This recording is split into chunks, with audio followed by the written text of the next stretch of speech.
एक तरफ middle east में शांति बहाल करने की खातिर स्विट्जरलैंड में अमेरिका और ईरान के बीच बातचीत हो रही थी।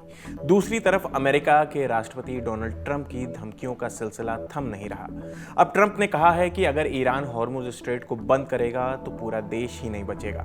फॉक्स न्यूज़ को दिए एक इंटरव्यू में डोनाल्ड ट्रंप ने दावा किया है कि अगर ज़रूरत पड़ी तो अमेरिका भविष्य में हॉर्मुज स्ट्रेट को अपने कब्जे में ले सकता है और वहां से गुजरने वाले जहाज़ों से टोल भी वसूल सकता है। ट्रंप ने कहा कि अमेरिका इस समुद्री रास्ते का गार्डियन एंजल बन सकता है, मतलब कि रखवाला।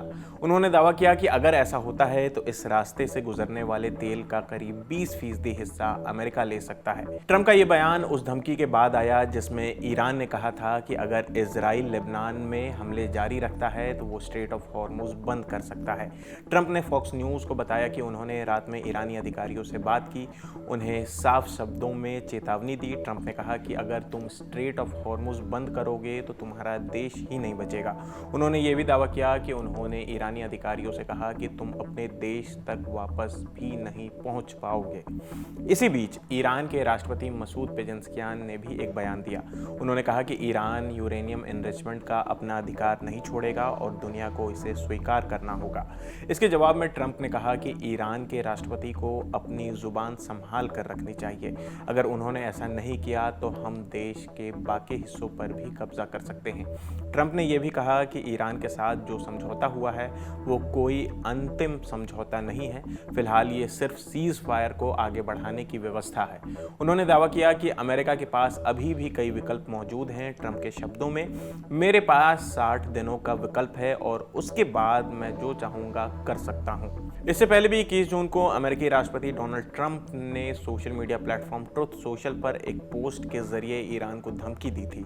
उन्होंने लिखा था कि ईरान को तुरंत लेबनान में अपने पैसों से चलने वाले समर्थक समूहों को परेशानी पैदा करने से रोकना चाहिए। अगर उसने ऐसा नहीं किया तो हम ईरान पर फिर से बहुत ज़ोरदार हमला करेंगे, पिछले हफ्ते जैसा किया था उससे भी ज़्यादा सख्ती से।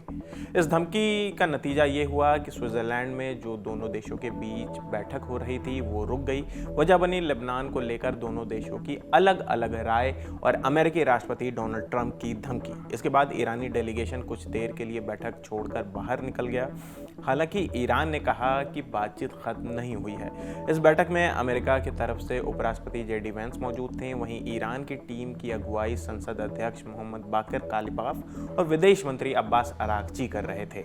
अल जजीरा की रिपोर्ट के मुताबिक ईरान के विदेश मंत्रालय के प्रवक्ता इस्माइल बघाई ने ईरानी मीडिया से कहा कि बातचीत के दौरान ट्रंप ने एक धमकी भरा बयान दिया। इसके बाद ईरानी डेलीगेशन ने अमेरिका, पाकिस्तान, कतर और ईरान के बीच चल रही 4 पक्षीय बैठक को आगे बढ़ाने से इनकार कर दिया। फिर औपचारिक बातचीत शुरू होने से पहले संसद अध्यक्ष मोहम्मद बाकिर कालिबाफ ने कतर और पाकिस्तान के मीडिएटर से अलग अलग मुलाकात की। इसके बाद ईरानी टीम बैठक में शामिल हुई। बातचीत से पहले ईरानी अधिकारियों ने दोहराया कि कोई भी प्रोग्रेस तभी मुमकिन है जब अमेरिका अंतिम समझौते के तहत किए गए अपने वादों को पूरा करे, खासकर लेबनान में इजरायली हमलों को रुकवाने के मामले में। इंडिया टुडे की रिपोर्ट के मुताबिक ईरान का आरोप है कि अमेरिका इस समझौते की पहली शर्त यानी कि सभी मोर्चों पर सीज फायर लागू कराने में नाकाम रहा है। ईरान का कहना है कि लेबनान में इजरायली सेना और हिजबुल्लाह के बीच फिर से हमले हुए जो इस शर्त के खिलाफ है। ईरानी टीम के एक सदस्य ने सरकारी मीडिया से कहा कि अगर लेबनान में युद्ध नहीं रुकता है तो दूसरे मुद्दों पर बातचीत भी आगे नहीं बढ़ेगी। 21 जून वाली धमकी पर ईरानी संसद के अध्यक्ष बाकर कालिबाफ ने कहा कि अमेरिका को अपने बयानों में सावधानी बरतनी चाहिए। ईरानी आर्म्ड फोर्सेस कभी भी किसी भी जवाबी कार्रवाई के लिए तैयार हैं। वहीं 22 जून की दोपहर करीब 2:30 बजे पाकिस्तान के प्रधानमंत्री शहबाज शरीफ ने कहा कि स्विट्जरलैंड में अमेरिका और ईरान के बीच हुई बातचीत सफल रही है। उन्होंने एक्स पर पोस्ट कर बताया कि दोनों देशों के बीच बातचीत पॉजिटिव माहौल में हुई है। शहबाज शरीफ के मुताबिक अमेरिका और ईरान अब 60 दिनों के भीतर एक बड़े समझौते तक पहुंचने की कोशिश करेंगे।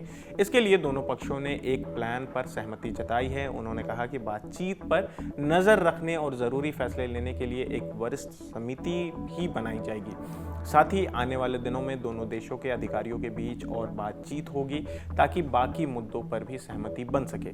शहबाज शरीफ ने कहा कि अब तक की अच्छी बातचीत से अच्छे संकेत मिले हैं और इससे उम्मीद बढ़ी है कि दोनों देश आगे चलकर किसी बड़े समझौते पर पहुंच सकते हैं। तो फिलहाल इस खबर में इतना ही। आपकी इस खबर पर क्या राय है हमें कमेंट करके ज़रूर बताएं। मेरा नाम आसिफ असरार है। देश और दुनिया की तमाम खबरों के लिए देखते रहिए दी ललन टॉप। शुक्रिया।